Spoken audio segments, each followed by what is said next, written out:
La palabra de Dios dice así: porque he aquí que en aquellos días y en aquel tiempo en el que haré volver la cautividad de Judá y de Jerusalén, reuniré a todas las naciones y las haré descender al valle de Josafat, y allí entraré en juicio con ellas a causa de mi pueblo y de Israel, mi heredad, a quien ellas esparcieron entre las naciones y repartieron mi tierra. Y echaron suertes sobre mi pueblo y dieron los niños por una ramera y vendieron las niñas por vino para beber. Y también, ¿qué tengo yo contra ustedes, Tiro y Sidón y todo el territorio de Filistea? ¿Queréis vengaros de mí? Y si de mí os vengáis, bien pronto haré yo caer la paga sobre su cabeza. Porque habéis llevado mi plata y mi oro, y mis cosas preciosas y hermosas metiste en tus templos. Y vendiste los hijos de Judá y los hijos de Jerusalén a los hijos de los griegos para alejarlos de su tierra. He aquí yo los levantaré del lugar donde los vendieron y volveré su paga sobre su cabeza. Y venderé a sus hijos y a sus hijas a los hijos de Judá, y ellos los venderán a los sabeos, nación lejana, porque Jehová ha hablado. Proclamad esto entre las naciones, proclamad guerra, despertad a los valientes, acérquense, vengan todos los hombres de guerra, forjad espadas de vuestros asadones, lanzas de vuestras hoces, diga el débil, fuerte soy. Juntaos y venid naciones todas de alrededor y congregaos. Haz venir allí, oh Jehová, a tus fuertes. Hasta ahorita, hermano, del tercer capítulo vamos en esta parte. Nos quedamos viendo, hermano, que todo el tercer capítulo verdaderamente Dios está enojado, está molesto. Esto que acabamos de leer no es con un tono de broma, sino Dios está completamente centrado en lo que le está diciendo a las naciones. Es un llamado a juicio, ya no a Israel, sino al resto de las naciones que le desearon y le hicieron mal al pueblo de Dios. Recordemos, los capítulos número 1 y capítulo 2 de Joel son juicio contra la nación de Israel por un pecado que no se especifica. En todo el libro no sabemos exactamente cuál fue el pecado que Israel cometió, del cual Dios le está llevando un juicio, porque Dios comienza siempre sobre su casa. Cuando Dios trae juicio siempre inicia con los suyos. Por eso es que los primeros 2 capítulos son directamente para Israel y el tercer capítulo ya es para el resto de las naciones. Las naciones son llamadas por su nombre directamente, las cuales acabamos de leer son Fenicia, Filistea, y más adelante veremos que es Egipto, otra de las naciones de las cuales Dios está entablando este juicio. Entre otras cosas porque vendieron a sus niños y a sus niñas de los hebreos, los vendieron por alcohol y por prostitutas. Históricamente esto sí sucedió, hermano, está registrado en la historia. Aproximadamente en el año 700 antes de Cristo, Filistea y Fenicia vendieron a los hebreos, los vendieron, los esparcieron. Y Joel está predicando, esto que nosotros estamos leyendo es alrededor del 400 antes de Cristo. Entonces Dios les está entablando un juicio a estas naciones por un pecado que cometieron 300 años antes. Alguien podrá decir, es que a Dios se le olvida, es que Dios pasa por alto, es que Dios ya no se acuerda. No, aquí les está echando en cara un pecado que hicieron 3 siglos antes. Esto nos deja la enseñanza, hermano, a nosotros, que así como fue perseguida la nación hebrea, así también seremos perseguidos nosotros los creyentes en Cristo por todo el mundo. Porque los hebreos fueron perseguidos, fueron vendidos, fueron humillados por otras naciones, lo que nos revela más adelante la palabra que lo mismo pasará con nosotros los creyentes en Cristo. Seremos perseguidos, seremos muertos, seremos vendidos, seremos humillados a causa del Evangelio. Este juicio va a tener lugar en el valle de Josafat, donde se va a llevar a cabo la última gran batalla, la última de las grandes batallas que libró el pueblo de Israel a lo largo de su historia. Se va a llevar a cabo aquí en el valle de Josafat. Aquí mismo es donde Dios venga a su pueblo por el daño de siglos enteros. Todo el daño que le hicieron las naciones aquí se va a ver pagado y recompensado en esta última gran batalla. Esto, recuerde, es el cumplimiento cuando llegue el gran día de Jehová. El gran día de Jehová es el juicio a las naciones. Así que en esta noche yo le traigo, sin arrepentimiento no hay derramamiento, parte 14 y la palabra, todos juntos. Despiértense las naciones y suban al valle de Josafat, porque allí me sentaré para juzgar a todas las naciones de alrededor. Echad la hoz, porque la mies ya está madura. Venid, descended, porque el lagar está lleno. Rebosan las cubas, porque mucha es la maldad de ellos. Muchos pueblos en el valle de la decisión, porque cercano está el día de Jehová en el valle de la decisión. El sol y la luna se oscurecerán, y las estrellas retraerán su resplandor. Como hombres y mujeres mortales en esta vida, ¿qué somos? Nuestro cuerpo físico que podemos ver, de carne y hueso, somos mortales. Nos llega a pasar algo a todos. Por alguna razón nos confiamos demasiado. No que confiamos en las personas, sino que nosotros nos confiamos de nosotros mismos. ¿A quién no le ha pasado lo siguiente?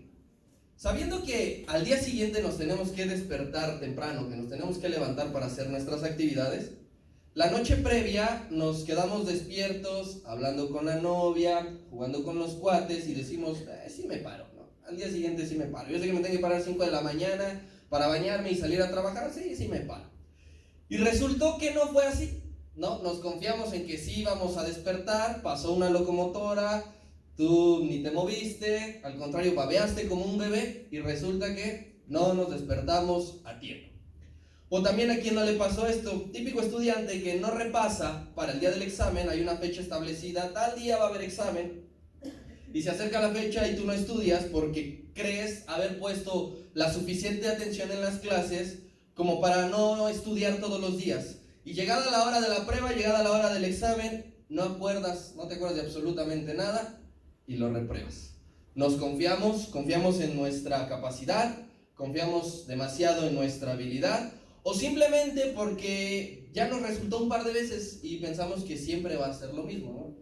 A veces ya me sucedió que sí me dormí tarde y sí me pude levantar temprano al día siguiente, ya me sucedió que aún sin estudiar saqué buenas notas y nos confiamos, pero en algún momento ese exceso de confianza va a cobrar una factura. A mí me ha pasado, por ejemplo, a la hora de que hago entregas, porque yo digo, no, sí hago 20 minutos de Pantitlán hasta Ciudad Azteca, ¿no? Y resulta que no. No, es un ejemplo, no hago 20 minutos.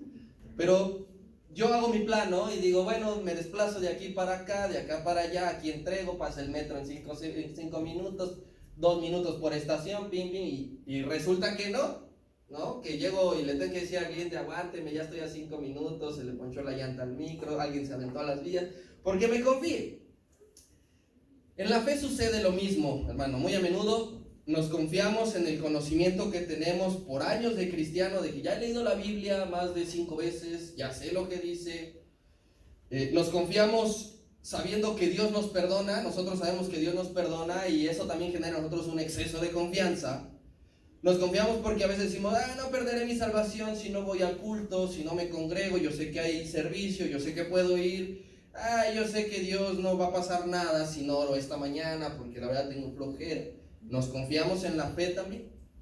Al final, hermano, si ese exceso de confianza nos trae repercusiones en lo natural, pues cuánto más nos va a traer una repercusión en lo espiritual. Porque esa es una actitud del enemigo. El enemigo constantemente muestra excesos de confianza. Lo mostró. Su mayor error fue un exceso de confianza cuando Cristo estaba en la cruz del Calvario. Que pensó que ya lo había derrotado, que no se le iba a levantar entre los muertos. Celebraba la muerte del Señor Jesús. Pero mientras él celebraba, nuestro Señor dice la palabra que le estaba arrebatando las llaves porque tenía el imperio de la muerte, tenía la autoridad sobre el Hades. Y entonces mientras el diablo celebraba, el Señor por atrás le estaba quitando toda autoridad. Por eso le digo que el exceso de confianza es una actitud que comúnmente muestra también el enemigo. Relacionado con esto que acabamos de leer, por siglos enteros, las naciones enemigas de Israel también denotan un exceso de confianza. Por siglos, no hablamos de esta era reciente, sino años y años, cientos de miles de años, las naciones muestran un exceso de confianza porque han dominado a Israel, porque han conquistado a Israel, porque han sometido a Israel, porque han atacado a Israel y de momento no hay repercusión. De momento. pero eso creen ellas, eso creen las naciones. Dios tiene otros planes, y de eso se trata el mensaje de esta noche. Lo siguiente: despiértense las naciones y suban al valle de Josafat, porque allí me sentaré para juzgar a todas las naciones de alrededor. Este es un escenario escalofriante y terrorífico, hermano.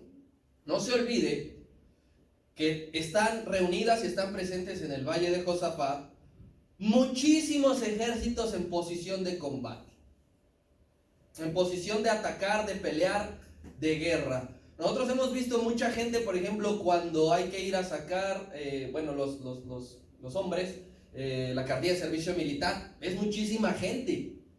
Tú dices, pues ¿qué? ¿Ya nos vamos a ir a la guerra de una vez? ¿O qué pasó?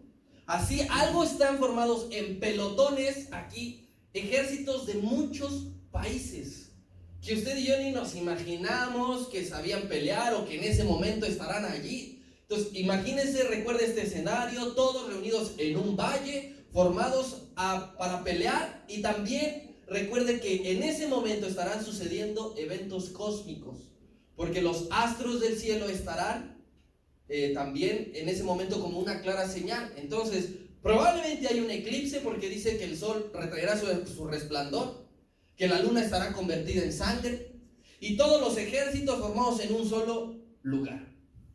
Dios no está jugando aquí, ya lo podemos nuevamente corroborar, que Dios no está jugando, Él nunca ha jugado, pero más que nunca ahora vemos la actitud del Señor, que es muy seriamente se dirige a todas las naciones. Su voz no es suave, del versículo que acabamos de leer, el 12, no es suave, sino que es un grito de estruendo de guerra, un rugido tan fuerte porque se necesita escuchar en toda la tierra lo siguiente: despiértense.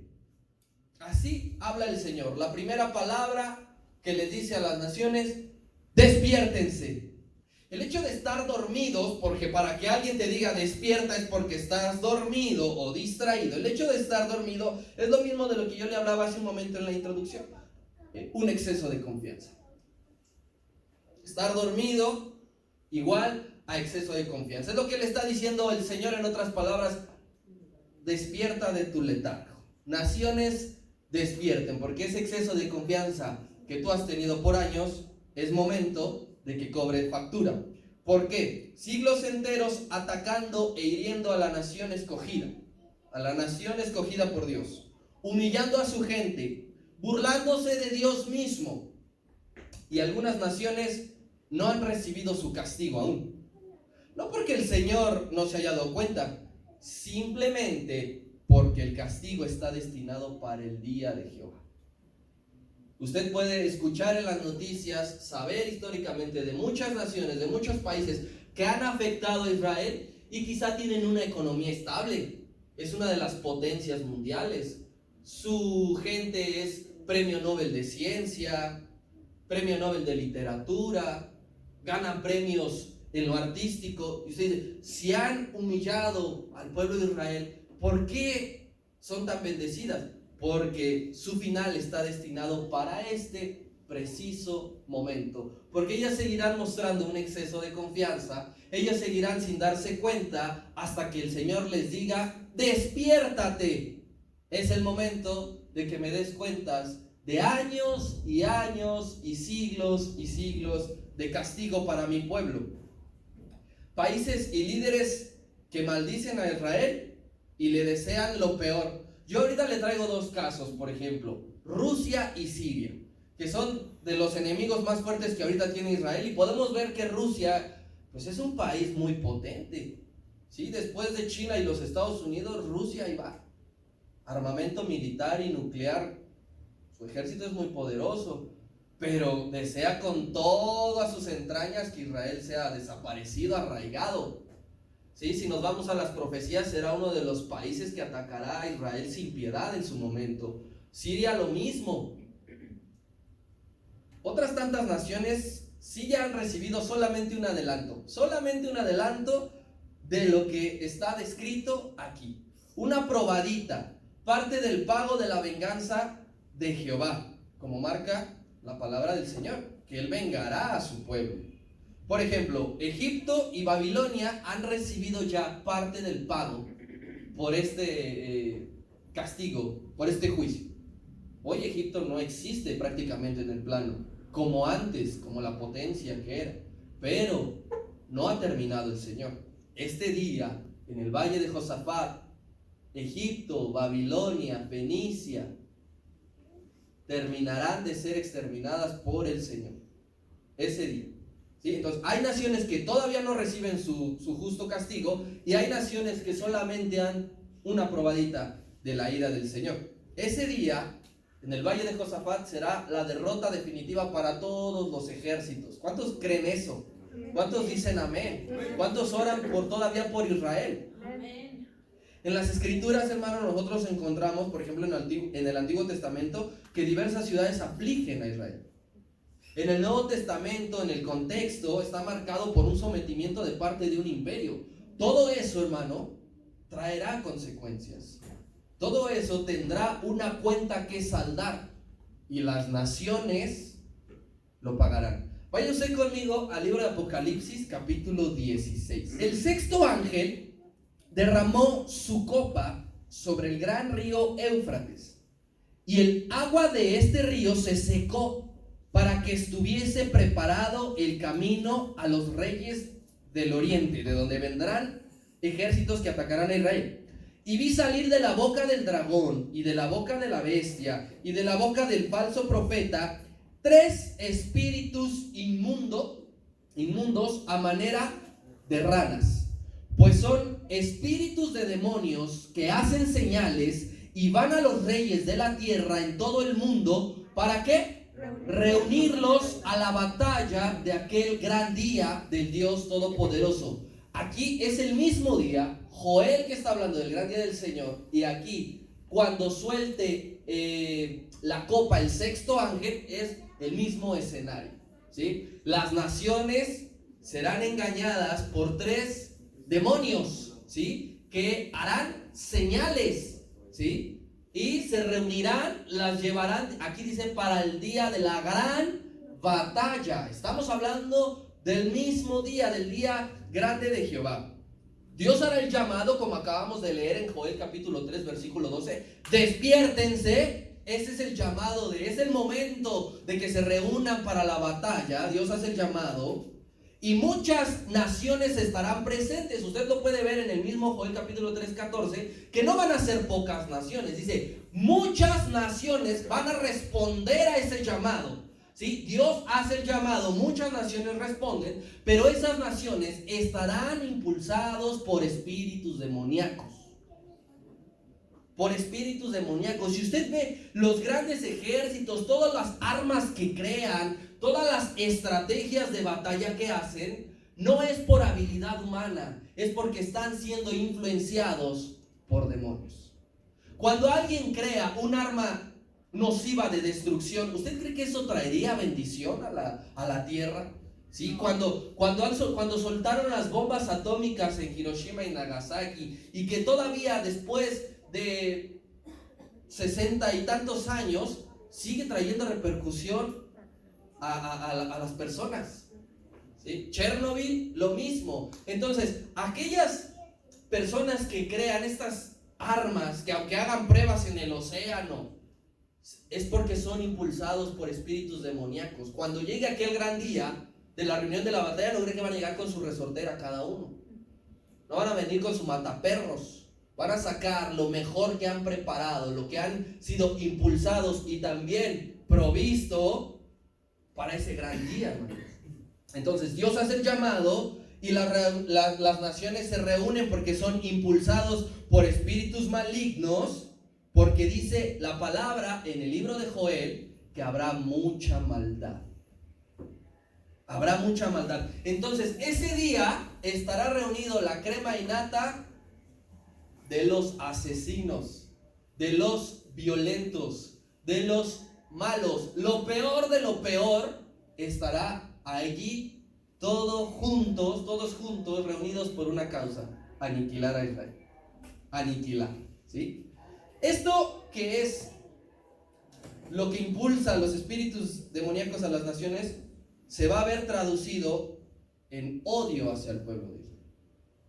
Lo que va a sembrar estos tres espíritus demoníacos en los reyes y los reyes en su ejército será odio. Si yo a usted le vengo hablando, no, es que fíjese que una persona todos los días me hace esto, todos los días me molesta, usted sin conocerlo le va a caer gordo, va a decir, ay, ya me cayó gordo y ni siquiera te conozco.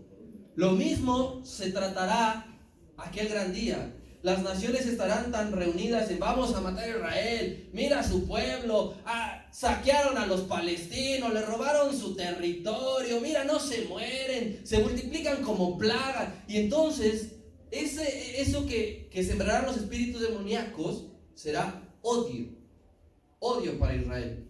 Y llegado tal el punto de quererlos matar, se reunirán en el valle de Josafat. Ellos pensarán que se reúne para aniquilar a Israel, pero realmente se están reuniendo porque Dios los está llamando.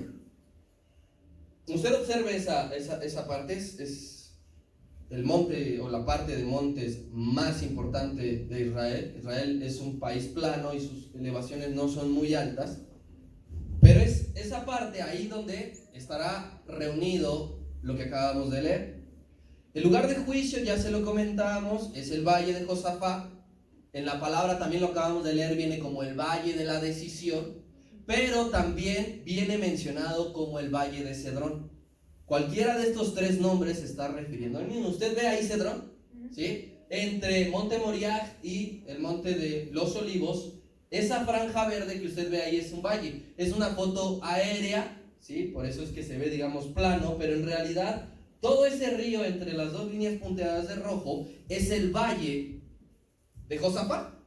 Ahí estará reunido. Recuerde que un valle es un hundimiento entre dos elevaciones, ¿sí? Y un valle es completamente verde, completamente frondoso, y es la única parte de Israel que se encuentra así. Lo demás es desierto, ¿sí? Entonces ahí estará reunido. ¿Y dónde más viene mencionado este nombre que yo le digo Valle de Cedrón? En Juan capítulo 10. Habiendo dicho Jesús estas cosas, es decir, venía de orar, la última gran oración, salió con sus discípulos al otro lado de ¿dónde? Del torrente de Cedrón, donde había un huerto en el cual entró con sus discípulos. Ahí eso que menciona, el torrente de Cedrón, es una pequeña parte de lo que compone el valle de Cedrón, el valle de la decisión, el valle de Josafat, donde estarán reunidas las naciones. Entonces, el huerto del Getsemaní, donde Jesús es arrestado, se encuentra dentro del valle de Josafat. Es una parte, hermano, no es todo, es una parte. Ahí Cristo es arrestado y ahí Cristo inicia su batalla más fuerte. Nosotros estamos hablando de que esta será la batalla sin precedentes, ¿sí? Lo que sucederá en el valle de Josafat será una batalla sin precedentes. Nosotros podemos ver documentales de la Primera, Segunda Guerra Mundial, de la Guerra de los 100 días, de los 6 días. Nosotros podemos ver tantas, pero ninguna tendrá una comparación como lo que sucede en el valle de Josafat. Y ahí mismo, ¿sí? En el torrente de Cedrón inicia la etapa, la batalla más fuerte que libra el Señor Jesús en su condición de hombre. Porque ahí lo arrestan como si fuera un ladrón. Él les dice, yo estuve en el templo y no me arrestaron, tienen que venir hasta acá. Ahí inicia su periodo y su camino de humillación, cuando los romanos rompen todas las reglas, ¿sí? De noche no se podía juzgar a nadie, ¿sí? Ahí inicia su periodo de golpes, ahí inicia su periodo de burlas, de escarnio. Pero ¿qué cree? Al final resulta vencedor y triunfante, ¿sí? Que es lo mismo que sucederá con Israel, ¿sí? Porque Israel se verá acorralada, Israel se verá sometida, Israel se verá pensando que no tiene ya salida. Todos contra Israel, encerrados en un valle, pero al final sucederá lo mismo que con el Señor. Saldrá triunfante. Dios le dará la victoria eterna, ¿sí? Es como esto vamos a traducirlo como en un ámbito deportivo, guardando las amplias proporciones. Cuando no te dan o cuando no le dan a cierto equipo posibilidades de ganar, de ser campeón, y resulta que en la final sucede lo inesperado. Así sucederá en aquel gran día de Jehová. Todo el mundo dirá, no, pobre Israel, lo vamos a aplastar, lo vamos a exterminar, y resulta que se les olvida que Dios pelea por ellos, ¿sí? Lo mismo, Señor, lo mismo, hermanos, acontecerá aquel gran día será consumada la victoria final. En el valle de Josafat ocurrirá la victoria de Israel. Sigamos leyendo el versículo número 2. Despiértense las naciones y suban al valle de Josafat. Aquí dice, porque allí me sentaré para juzgar a todas las naciones de alrededor. Me sentaré, dice el Señor. Me voy a sentar para poder juzgar. Estar sentado es la posición de juez. Es un símbolo de autoridad, estar sentado. La Biblia nos habla, hermano, que Dios está sobre un gran trono y no está parado. Está sentado y desde ahí está rigiendo, ¿sí? Porque la posición de estar sentado sobre un trono denota autoridad. ¿Qué pasaba con el rey Asuero? Él estaba sentado y si él quería que se presentara delante de él, lo señalaba con su cetro y solamente así podía venir a presentarse ante el rey que estaba sentado, ¿sí? Así llamó ¿a quién? A Esther, ¿sí? Quien ha visto programas o incluso a lo mejor usted ha vivido un juicio, se dará cuenta que el veredicto final y la sentencia del juez la da sentado, no la da parado, ¿sí? Él está sentado, pega y dice lo que tiene que decir, porque la posición de estar sentado denota autoridad del juez. Y aquí, hermano, es lo que está diciendo el Señor: me voy a sentar y voy a juzgar a todas las naciones. Nadie se podrá escapar, nadie se podrá librar. Esto no va a pasar como cuando íbamos a la escuela, y a mí me pasaba porque cuando pedían tareas, y como mi apellido es con S de las letras al final, el maestro a veces se tardaba con los primeros y con los últimos, bueno, los que me faltaron, la siguiente clase, no hice la tarea. Esto no va a ser así, de que, se acabó el tiempo, señor, se acabó el tiempo, las que faltaron pues ni modo, se libran. Me sentaré y ahí juzgaré a todas las naciones. Y aquí tenemos hasta ahorita de lo que hemos visto, de que las naciones tienen un exceso de confianza y que Dios se sienta a juzgar. Tenemos dos referencias bíblicas muy marcadas de lo que venimos viendo en este versículo 12 y son aplicables para nuestra vida hoy en día. Número 1, mi querido hermano, exceso de confianza como mostraron las naciones es el mismo exceso de confianza que mostraron 5 de las 10 vírgenes. 5 de las 10 vírgenes mostraron exceso de confianza porque no se prepararon para recibir al novio. Y al final, ¿qué les sucede? No pudieron entrar a la boda, ¿sí? No era una cuestión de haberse quedado dormida, porque si usted escudriña con detenimiento la palabra, las 10 vírgenes, ¿cómo se quedaron? Dormidas. Las 10, a veces tenemos ese conflicto y decimos, no, 5 de las vírgenes que se prepararon no se quedaron dormidas, estuvieron en vela. No, dice que todas las vírgenes durmieron, pero la diferencia radica en que 5 sí llevaban aceite para toda la noche y otras 5 no llevaban aceite para toda la noche, ¿sí? Todas salieron con una cantidad de aceite que no les iba a aguantar, pero 5 dijeron, no nos va a aguantar, hay que llevarnos de reserva el aceite. Y las otras 5 dijo, no, vámonos, si no se aguanta, sí llegamos. Hace poco, acompañando al pastor a sus experimentos, a su trabajo sucio, casi nos pasa lo mismo. Estuvimos a 5 kilómetros de quedarnos sin gasolina por un exceso de confianza. El pastor ha manejado muchos años, pero casi me toca bajar a empujar. Y con lo que pesa la Keila, me hubiera cansado. Entonces, las vírgenes, 5 vírgenes muestran exceso de confianza. Tampoco era una cuestión de que no sabían de que el novio iba a venir algún día. Las 10 lo esperaban.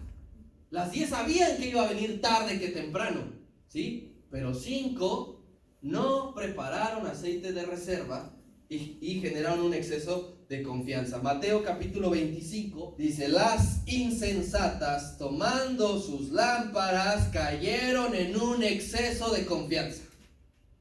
Esa es otra versión. Las insensatas tomando sus lámparas no tomaron consigo aceite. Cayeron en un exceso de confianza como lo están ahorita las naciones enemigas de Israel. Cayeron en un exceso de confianza. Y referencia 2 bíblica hasta ahorita de lo que hemos visto, estamos en el valle de Josafat, en el valle de Cedrón, que quiere decir lugar donde se juzga o el lugar de la decisión. Aquí tiene que ver esta parte también con una decisión del parte del pueblo, porque nos remonta a cuando el pueblo tomó anteriormente una decisión en cuanto a la elección de quién sería el Dios de Israel. El pueblo ya ha pasado por decisiones trascendentales, y en aquella ocasión Elías dijo, es momento de tomar una decisión. Si ustedes van a creer en Baal, vayan con él.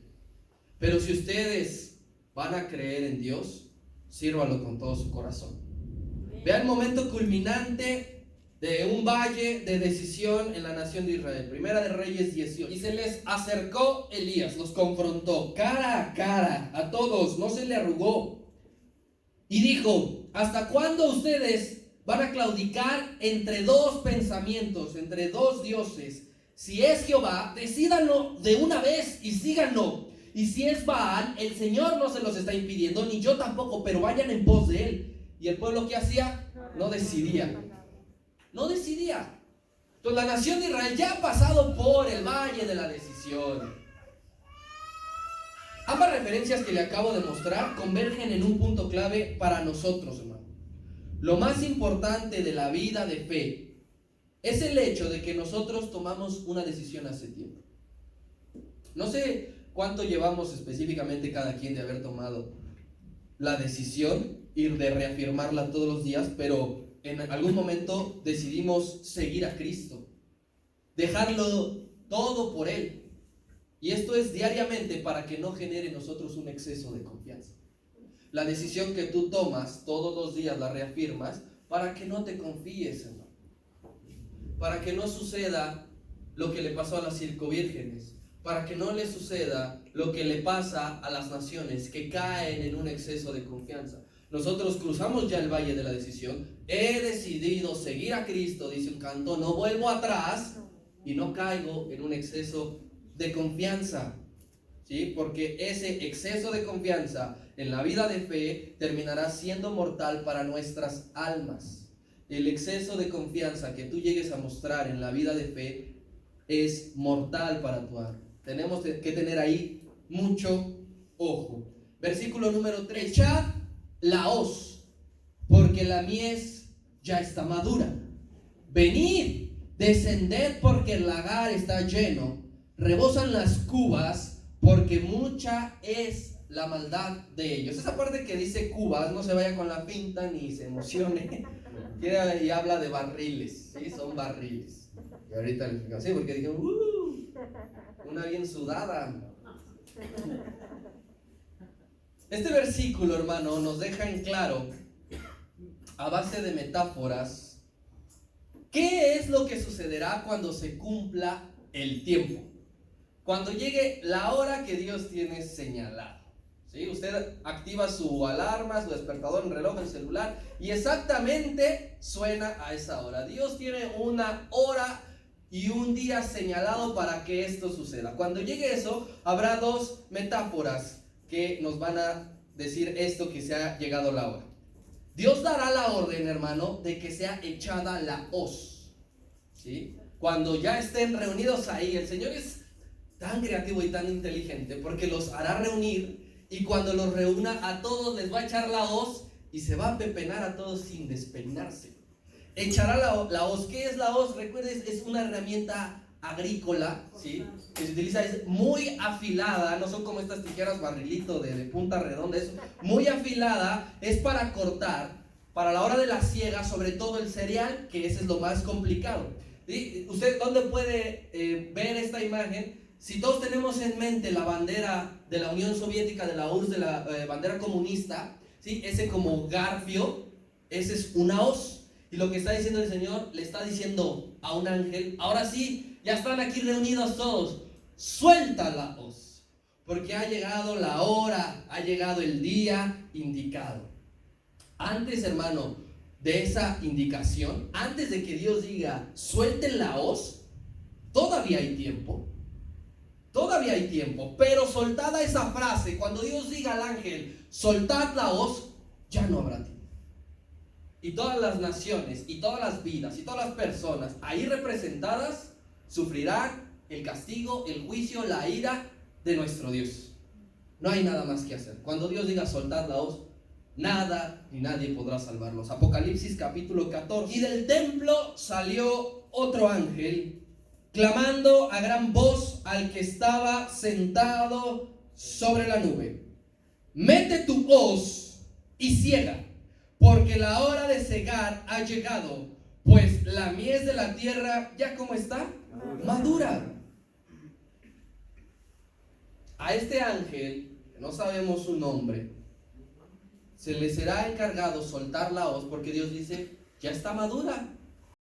Ya todo mundo está reunido aquí, ya no falta nadie. Toda la nación, todas las naciones que le hicieron daño a Israel, que ellos creyeron que vendrían a destruirla, que son impulsados por espíritus demoníacos, pero en realidad están obedeciendo a mi voz cuando les dije despierten y reúnanse, ha llegado la hora. Suelta la hoz y córtales la cabeza a todos. Cristo también hace una referencia similar, hermano, predicando sobre esta misma figura de la hoz, pero hablando acerca del reino de Dios. El Evangelio según Marcos: y cuando el fruto está maduro, enseguida, ¿qué dice? Se mete la hoz, porque la siega que ha llegado. Es exactamente lo mismo. Cuando el Señor ya los vea, las señales, cuando ya estén todas las naciones reunidas ahí, soltará la hoz, porque el tiempo ha llegado. Esa es la referencia, la metáfora número 1, que es la hoz, y la número 2, el lagar. Y dice, echen la hoz, porque la mies ya está madura, venid descender, y aquí viene la segunda metáfora, porque el lagar, ¿cómo está? Lleno. El lagar, que es este sitio, hermano, donde se exprime la uva, donde se le saca el aceite al olivo, este lagar es el valle de Josafat. Ahí hace referencia el lagar a la ira de Dios que va a ser derramada. En ese lugar, en ese valle, será el lagar, que será el lugar donde Dios va a derramar su ira, donde Dios habrá reunido, y ahí los pisoteará. Así como se pisa, mano, aquellos elementos, la uva y el olivo, para sacarle jugo se pisa, se meten descalzos y lo están pise y pise y pise y pise. Así van a ser pisoteados los enemigos de Dios. Y el lagar es el valle de Josafat. Y lo mejor de todo es que no se levantarán más. Esas naciones no se levantarán más. Después de que Dios pisotea, nadie puede levantarse. He pisado yo el lagar, y de los pueblos nadie había conmigo. Los pisé con mi ira, y los hollé con mi furor, y su sangre salpicó mis vestidos, y manché todas mis ropas. Porque el día de la venganza está en mi corazón, y el año de mis redimidos ha llegado. Miré, y no había quien ayudara a las pobres naciones que estaban ahí, y me maravillé que no hubiera quien los sustentase. Y me salvó mi brazo, y me sostuvo mi ira, y con mi ira hollé los pueblos, y los embriagué en mi furor, y derramé en tierra, ¿qué dice? Su sangre. Es exactamente la misma figura. Dice, porque el año de mis redimidos ha llegado. Lo que ustedes le hicieron a mi pueblo, cuando los esparcieron, cuando quemaron sus muros, sus puertas, cuando azotaron a sus niños, cuando se burlaron de dónde está tu Dios, al fin ha llegado. ¿Y qué crees? Te tengo noticias de que nadie podrá salvarte. Y me alegro, dice el Señor, de que nadie pueda venir en tu ayuda. No se espante usted de las expresiones, porque este es Dios mismo hablando. No se espante usted de los adjetivos, porque es lo que sucederá. Exactamente esto sucederá. El Dios de amor, el Dios de misericordia también manifiesta ira. También manifiesta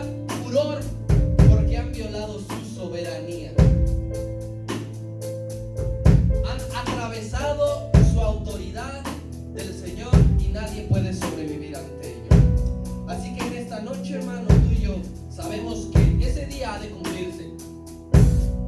Sabemos en fe que ese día se cumplirá, que se está preparando. Y por más que el pueblo de Dios esté siendo perjudicado, ese día el pueblo de Dios será vengado. Y no con una venganza cualquiera, será vengado con una venganza sanguinaria. Recuerden que dice su palabra, mía es la venganza. Así que vamos a hacer una oración ahí. Inclina tu rostro, alaba al Señor, porque Él siempre nos habla de una manera u otra. Él siempre manifiesta y trae palabras